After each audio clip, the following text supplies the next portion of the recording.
नमस्कार मित्रांनो, pre study space या माझ्या यूट्यूब चॅनलमध्ये सर्वांचं स्वागत आहे। आज आपण पाहणार आहोत सिंधू संस्कृती आणि त्याच्याविषयी आज अभ्यास करणार आहोत। त्याच्या आधी माझं जर तुम्ही यूट्यूबचं चॅनल सबस्क्राईब केलं नसेल तर ते प्लीज सबस्क्राईब करा, जेणेकरून तुम्हाला येणाऱ्या व्हिडिओचं नोटिफिकेशन वगैरे मिळून जाईल। तर सुरू करूया आजचा विषय सिंधू संस्कृती। आताच्या भारत आणि पाकिस्तानच्या सीमेवर म्हणजेच भारताच्या वायव्येस या सिंधू संस्कृतीचा उदय झाला। या सिंधू संस्कृतीचे श्रेय हे बऱ्याच अंशी सिंधू नदी आणि त्याच्या उपनद्यांना दिले जाते, कारण या नद्या ज्या आहेत सर्व हिमालयामध्ये उगम पावलेल्या आहेत आणि त्या स्वतःबरोबर ज्या गाळ वाहून आणतात, त्याच्यामुळे जे मैदानी प्रदेश तयार झालेले आहेत, सुपीक मैदानी प्रदेश, त्याच्यामुळे या सिंधू संस्कृतीचा उदय झाला असं मानलं जातं। या सिंधू संस्कृतीचा सुरुवातीला अस्तित्वाचा पुरावा दयाराम साहनी यांनी 1921 मध्ये उजेडात आणला आणि त्याच वर्षी पंजाबातील हडप्पा येथे प्रायोगिक संशोधन झाले आणि त्याच्यामध्ये असे अनेक पुरावे मिळाले जे पुरावे या म्हणण्याला पुष्टी देतात की ही एक प्राचीन संस्कृती आणि ही एक ताम्र पाषाणयुगीन संस्कृती आहे।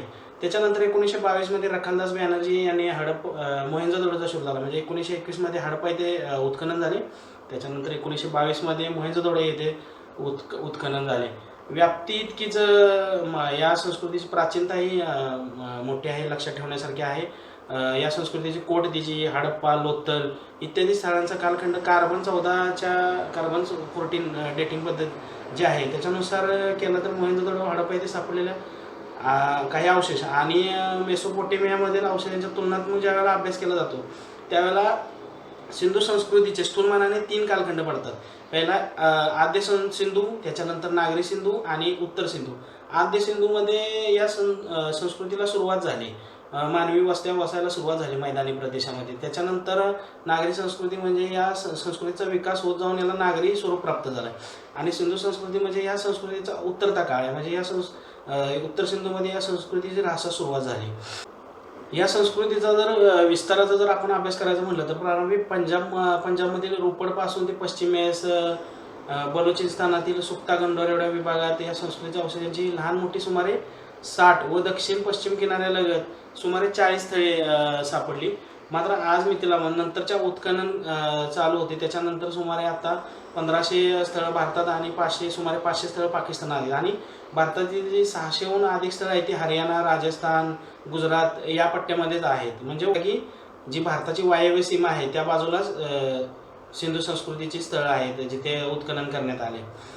गुजरातमध्ये लोथल येईल, राजस्थानमध्ये कालीबंगा येईल, त्याच्यानंतर उत्तर प्रदेशमध्ये मिरतपासून पश्चिमेस सुमारे 31 किलोमीटरवर आलमगीरपूर येथे सिंधू संस्कृतीचे लोक राहत होते असे पुरावे मिळालेले आहेत। ग्रामीण संस्कृतीमधून नागरी संस्कृतीमध्ये रूपांतर व्हायला ही काही अचानक होणारी गोष्ट नाही, त्याच्यामुळे ही संस्कृती पुन्हा जसं की आद्य संस्कृती, त्याच्यानंतर नागरी आणि त्याच्यानंतर असं एक त्याचा विकास होत गेला। त्याप्रमाणेच ग्रामीण संस्कृतीतून परिपूर्ण नागरी संस्कृती होणे एका दिवसाचं काम नाही, याला भरपूर दिवस लागले असणार।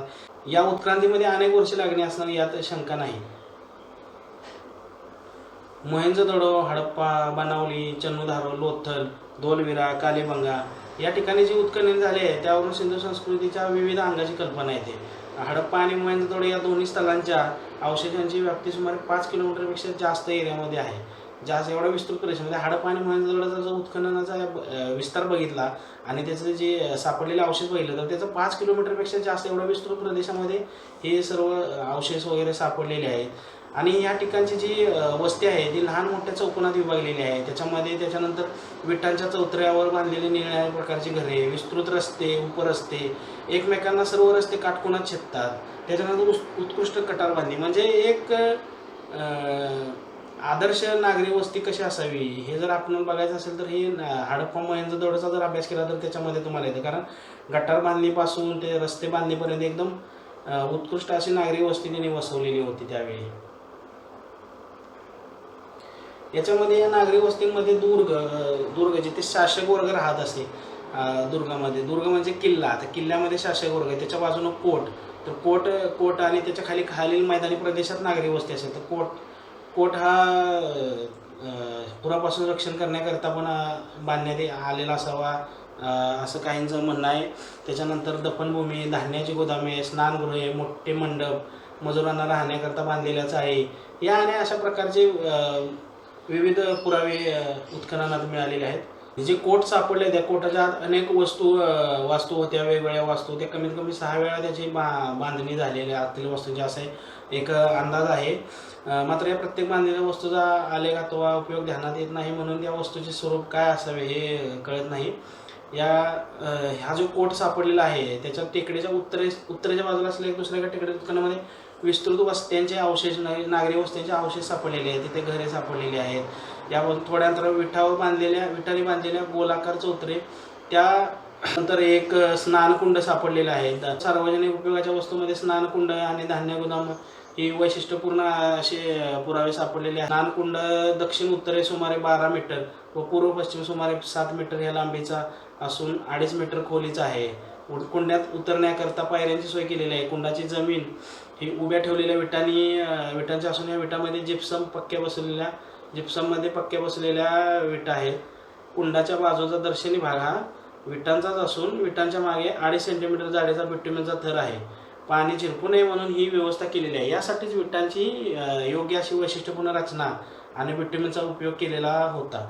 कुंडाच्या व्हरांड्याचा एका बाजूस छोट्या छोट्या खोल्या असून छोट्या खोल्या आहेत. त्याच्यामध्ये वैयक्तिक स्नानाच्या तो कपडे बदलण्याची व्यवस्था असावी किंवा पूजा वगैरे धार्मिक कृत्य करण्यासाठी त्या खोल्यांचा उपयोग करण्यात येत असावा असा एक अंदाज आहे.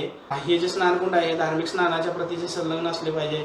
अर्थात ही जी सर्व मते आहेत ही संभाव्यतेनुसार मांडलेली आहेत. हडप्पाप्रमाणेच मोहिंदोजडो इथंही सुद्धा धान्याकरता गोदामे बांधण्यात आली होती आणि त्याचे सुद्धा अवशेष सापडलेले आहेत.